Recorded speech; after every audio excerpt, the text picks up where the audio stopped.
आज मैं एक्सप्लेन करने वाला हूँ हाल ही में रिलीज हुई फिल्म छोरी 2 को। अगर आपने छोरी 1 नहीं देखा तो भी छोरी 2 आप देख सकते हो। कहानी बहुत सिंपल है, आप समझ जाओगे। मुझे देखने में तो ये हॉरर मूवी बहुत पसंद आई क्योंकि इसमें हमारे समाज के लिए एक अच्छा मैसेज है जो आजकल की बॉलीवुड मूवीज में मिसिंग रहता है। इसमें बहुत सारे भयानक रिचुअल्स को दिखाया गया है जिससे इस मूवी की रोमांचक कहानी को आप और एंजॉय कर पाएंगे। तो चलिए शुरू करते हैं। हम रात में गन्ने के खेत को देखते हैं जहां पर एक छोटी बच्ची अपनी माँ को ढूंढ रही होती है। जहां पर उसको हेलुसिनेशन हो रहा था कि दो छोटी बच्चियां उसे बुला रही थीं और ये बोल रही थी कि माँ तुम्हें पुकार रही है। वो बच्ची अपनी माँ को इधर उधर ढूंढ रही थी पर उसको कुछ नहीं मिल रहा था। तभी हम देखते हैं कि एक कुएं के पीछे से एक कड़ा आता है और उसके पैर में बंध जाता है। फिर उसको कुएं के अंदर खींच लिया जाता है। उस बच्ची की दर्दनाक चीख के साथ उधर का सीन बदलता है। फिर हम साक्षी को देखते हैं जो कि स्कूल में पढ़ाती है। हम देखते हैं कि वो बच्चों को पढ़ा रही होती है और आज का टॉपिक है केवमैन। वो बोलती है कि आज से बहुत सालों पहले हम जंगल में रहा करते थे। तब हम देखते हैं कि कंपाउंडर आता है और बोलता है मैडम आपको प्रिंसिपल सर ने बुलाया है। प्रिंसिपल साक्षी को बोलता है कि आपकी जो रिक्वेस्ट है वो हम कैंसिल कर रहे हैं। घर से आपकी बेटी की स्कूलिंग नहीं हो सकती। पर साक्षी बोलती है कि सर वो धूप में नहीं निकल सकती, धूप से उसको एलर्जी है, उसकी स्किन बर्न होने लगती है। पर प्रिंसिपल ये बोलते हैं कि ऐसा हम नहीं कर सकते, नहीं तो सारे पेरेंट्स रिक्वेस्ट करेंगे कि उनके बच्चे घर से ही पढ़ाई करें। फिर हमको ईशानी को दिखाया जाता है जहां पर उसके घर के सारे कर्टन दिन में भी बंद हैं। फिर हमको रानी को दिखाया जाता है जो कि इसकी मेड होती है और उसको बोलने में थोड़ा तकलीफ है। वो कुकर में सीटी लगाने के लिए जाती है और ईशानी को मना करती है कमरे के बाहर आने के लिए। पर ईशानी कार से खेलते हुए धूप के पास चली जाती है तो उसका हाथ जल जाता है। रानी फिर उसे संभालती है। दूसरी तरफ प्रिंसिपल को साक्षी कन्विंस करने की कोशिश करती है और ये बोलने लगती है कि सर ये एक स्पेशल केस है। तब प्रिंसिपल उल्टा बोलता है मिस साक्षी आप एक स्पेशल केस हो। आपको पता है इधर आपकी जॉब कैसे लगी थी? इंस्पेक्टर समर ने आपको बोला था स्पेशल केस। मैंने उस रिक्वेस्ट पर आपको जॉब दिया था पर स्कूल के मैटर में मैं कुछ नहीं कर सकता। अगर आपकी बेटी ऐसे कंटिन्यू नहीं कर पाए तो उसको दूसरे स्कूल में एडमिशन कराएं। फिर हम रात में देखते हैं कि साक्षी घर पर जाती है और अपनी बेटी के साथ खेलती है। उसको सूप पीना बिल्कुल भी पसंद नहीं था। हर एक सूप पीने पर उसको कहानी सुनाना पड़ता है। तो साक्षी कहानी सुनाती है कि आपकी जैसी एक राजकुमारी थी जिनको दिन में तकलीफ होती थी पर उसकी माँ ने उसके लिए एक ऐसा ड्रेस बनाया जिससे वो स्कूल जा सकती है, जिससे वो कहीं भी घूम सकती है। और देखते ही देखते सूप खत्म हो जाता है। फिर इंस्पेक्टर समर को दिखाया जाता है जो इन लोगों से मिलने के लिए आए थे और 7 साल से साक्षी, ईशानी और उसकी मेड रानी इधर ही रह रहे हैं। वो दोनों बातें करते हैं और ईशानी के लिए गिफ्ट लेने के लिए ईशानी को सुलाने के बाद साक्षी और समर बाहर जाते हैं। समर फिर बोलता है ईशानी को देख के मानो सारा स्ट्रेस दूर हो जाता है। तब साक्षी बोलती है कि तुमने मेरे लिए बहुत कुछ किया है, इतने सालों से मैं तुम्हारे घर में रह रही हूँ। पर समर बोलता है ये मेरे मम्मी का घर है, इधर तुम रह सकती हो। फिर समर एक अच्छे डर्मेटोलॉजिस्ट का कार्ड देता है और बोलता है तुम इधर जाओ, ईशानी को दिखाओ। पर साक्षी बोलती है कि मुझे डर लगता है अभी भी कि कहीं राजवीर आ ना जाए। इसके बाद साक्षी बोलती है कि मुझे और मेरे बच्ची को कोई चोट पहुंचा दे। फिर समर बोलता है तुम्हारा चिंता करना भी जायज है, तुमने जो झेला है शायद कोई और झेल पाती। मुझे आज भी याद है 7 साल पहले तुमको जब शहर से शादी करके राजवीर लाया था, पहले तो तुम्हारे साथ अच्छा बर्ताव होता था, तुम्हारे सास ससुर तुमको अच्छे से रखते थे। पर जब तुम प्रेग्नेंट हो गई तब वो रट लगाने लगे कि उन्हें लड़का ही चाहिए, छोरी नहीं। फिर तुमको उधर पता चला कि राजवीर ने पहले भी शादियां की थी जिनके भी छोरी हुई, उन बच्चों को उन लोगों ने कुएं में फेंक दिया। वो बच्चे उधर मारे गए और उनकी माँ को भी जिंदा नहीं छोड़ा। तुमको वो मरे हुए बच्चों का और औरतों का विजन दिखता था। तुम बहुत डरी सहमी रहती थी। उन लोगों का पागलपन इतना बढ़ गया कि लड़का होने के लिए तुमको 3 दिन तक खेत में बांध के छोड़ दिया गया। जब पानी हद से ऊपर चला गया तुमने राजवीर के माँ बाप और उसको खत्म कर डाला और खुद आ गई पुलिस स्टेशन में कन्फेस करने के लिए। जब मैं और मेरी पूरी टीम पहुंचे तब उनका कोई भी फैमिली मेंबर उधर नहीं था, इसलिए तुमको मैं आगे की जिंदगी देने के लिए मेरे घर में रखा और स्कूल में जॉब दिया। और अभी देखते देखते 7 साल हो चुके हैं। साक्षी अभी भी तुम्हारा कोई वेट नहीं कर रहा। राजवीर मर गया होगा, वो तुम्हारे पीछे नहीं आएगा। फिर भी मानो साक्षी को चिंता सताती है। दूसरे सीन में हम ईशानी ईशानी को देखते हैं जो कि अपने ही रिमोट कंट्रोल कार से खेल रही होती है।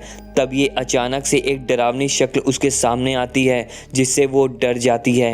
वो प्रेत आत्मा उसे वश में कर लेती है और अपने साथ जाने के लिए मजबूर करती है। ईशानी उसकी गुलाम हो चुकी थी। वो रानी को न देखते जोर जोर से चिल्लाने लगी और जाके एक कार में बैठ गई और कार में कोई नहीं, वही गांव के पंचायत प्रधान थे जहां पर राजवीर और उसकी फैमिली रहते थे। और जब रानी उसको बचाने के लिए गई उसे भी वो लोग कार में डाल के चले जाते हैं। फिर कुछ टाइम बाद हम देखते हैं कि वो लोग घर लौटते हैं। घर लौटते ही साक्षी बोलती है कि दरवाजा क्यों खुला हुआ है। वो घर के अंदर इधर उधर जाती है, उसे ईशानी और रानी कहीं भी नहीं मिलते। वो परेशान हो जाती है, उसे लगता है कि फिर से वो वापस आ चुका है। पर समर बोलता है मैं कैसे भी करके उसे ढूंढ लूंगा, तुम चिंता मत करो। पर साक्षी बोलती है कुछ देर बाद सुबह हो जाएगी, उसकी स्किन जलने लगेगी। सीसीटीवी कैमरे फुटेज से पता चलता है कि राजवीर के गांव के लोगों ने इन लोगों को किडनैप किया है। समर अपनी पुलिस फोर्स और साक्षी को लेके जाता है राजवीर के गांव के गन्ने के खेत में। इर्द गिर्द वो ढूंढ रहे थे, वो आवाज लगा रहे थे, ईशानी के बारे में पूछ रहे थे, पर कोई भी इधर नहीं दिख रहा था। तभी एक छोटा सा बच्चा हाथ में एक पुतला लेके जिस पर ईशानी का कपड़ा लिपटा हुआ था वो रख के चला जाता है। साक्षी एक कपड़ा उठाती है, फिर से एक लड़का आता है और दूसरा पुतला छोड़ के चला जाता है। ईशानी का कपड़ा देख के मानो साक्षी रोने लगती है। वो सोचती है कि उसकी बेटी के साथ क्या होगा। और तभी हम देखते हैं कि पुलिस के ऊपर बहुत सारे छोटे छोटे बच्चे पत्थरबाजी करना शुरू कर देते हैं। पुलिस उनके ऊपर गोली भी नहीं चला पाती और समर साक्षी को बोलता है कि तुम जाके बेटी को ढूंढो। पर साक्षी जब ढूंढने के लिए जाती है उसे राजवीर मिलता है जिसकी आधी शक्ल जली हुई थी और वो साक्षी की चोटी पकड़ लेता है और उसे खींचते हुए उसके मुंह पर कपड़ा डाल के नीचे लेके चला जाता है। कुएं के नीचे उस गांव के छोटे बच्चे साक्षी को मानो खींचते हुए सीढ़ियों से नीचे लाते हैं, जहां पर हम कुएं के नीचे एक रिचुअल करने की जगह को देखते हैं, जहां पर हम देखते हैं गांव वाले और औरतें भी थी और उधर काले कपड़ों में लिपटे हुए एक औरत भी थी जो कि एक बंद दरवाजे के बाहर मानो कुछ मंत्र पढ़ रही हो। तभी हम देखते हैं कि गांव का मुखिया बोलता है राजवीर तूने 7 साल बाद वो करके दिखाया है जो पहले ही हो जाना चाहिए था, पर जो हुआ अच्छा हुआ। तेरी बेटी के अंदर वही शक्तियां हैं। अगर हम प्रधान जी को ये बलि में चढ़ाते हैं तो हमारे गांव में खुशहाली आएगी, फिर से हमारे गांव में फसल होंगी। तेरी जो लुगाई है इसका सर काटेंगे। और दासी को बोलते हैं कि तुम जाके प्रधान जी से पूछो कि उनको ये बलि मंजूर है। फिर हमको दासी को दिखाया जाता है जो कि उस दरवाजे का छोटा सा एक लॉक खोलती है और प्रधान जी से पूछती है। प्रधान जी की आवाज मानो किसी आदि मानव की तरह है। प्रधान जी स्वीकार कर लेते हैं इस बलि को। प्रधान किसी आदि मानव की तरह था। फिर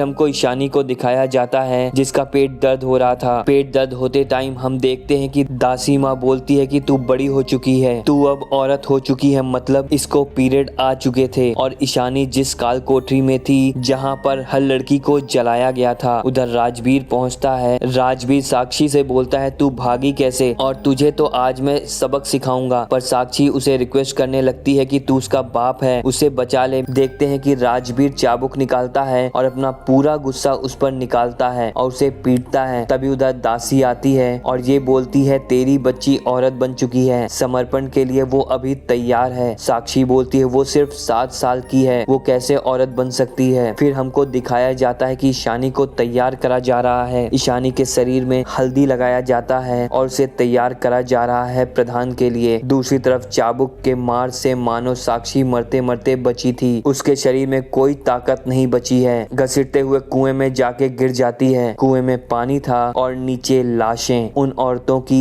जिन्होंने लड़की पैदा किया है। सारी औरतें और रानी भी ऊपर उठती हैं, मतलब उनकी लाशें और उनकी आत्माएं, और अपनी सारी शक्ति साक्षी को दे देती हैं। दूसरी तरफ रात हो चुकी थी। ईशानी पूरी तरह से तैयार थी, पालकी बनाई गई थी और उसको ले जाया जाएगा प्रधान जी के पास, मतलब उसी नरपिशाच के पास। एक छोटा लड़का था जो ईशानी की देखभाल कर रहा था। वो बोलता है कि बहन मैं तुझे कुछ नहीं होने दूंगा, मैं तुझे तेरी माँ से मिलवाऊंगा। उसे खुद की बहन की याद आ गई थी। तब दासी उसे पकड़ लेती है और बोलती है छोरी तू तैयार हो चुकी है प्रधान जी के लिए, प्रधान जी तुझे बुला रहे हैं। और वो बच्चा भागता हुआ इधर उधर जाता है और उसे समर मिलता है। समर को सब कुछ बताता है और ऊपर से मुखिया राजवीर को बोलता है कि उसकी बीवी नहीं दिख रही है, उसका गला काटना है। तब राजवीर बोलता है कि उसके ऊपर इतना गुस्सा आया था ताऊ कि मैंने उसे चाबुक से मार मार कर मार डाला है। ताऊ बोलता है उसे तो उसका गर्दन काटना था, जिससे सारे समाज में ये खबर पहुंचेगी कि अगर छोरी पैदा हुई तो तुम्हारा क्या होगा। मुखिया बोलता है अगर वो मर गई हो तो उसे ले आओ, उसे जिंदा जलाया जाएगा और उसके बाद उसका सर काटेंगे। फिर वो उसकी लाश लेने के लिए जाता है। तब हम देखते हैं कि साक्षी के अंदर उन मरी हुई औरतों की आत्मा आ चुकी थी और वो राजवीर को खुद अपने हाथों से मारती है। और दूसरी जगह हम देखते हैं कि समर को साक्षी मिल जाती है। साक्षी बोलती है कि मेरी बेटी को बचाना है, मुझे मेरी बेटी के पास लेके चलो। फिर मुखिया और उसके लोग समर को रोकने के लिए आते हैं। साक्षी कुएं के नीचे जाती है उस छोटे लड़के के साथ। फिर हम देखते हैं कि दरवाजा फिर से खुलता है और दरवाजे के अंदर से वो नर पिशाच बाहर आता है ईशानी को ले जाने के लिए। वो बच्ची डर रही थी, वो नहीं जा रही थी। वो बोलती है कि दासी माँ आप भी चलो मेरे साथ। दासी माँ उसे साथ लेने जाने वाली थी पर वो आदि मानव ईशानी का हाथ पकड़ लेता है और दासी को लात मार देता है। तब वो छोटी बच्ची दासी माँ करके पुकारने लगी और मानो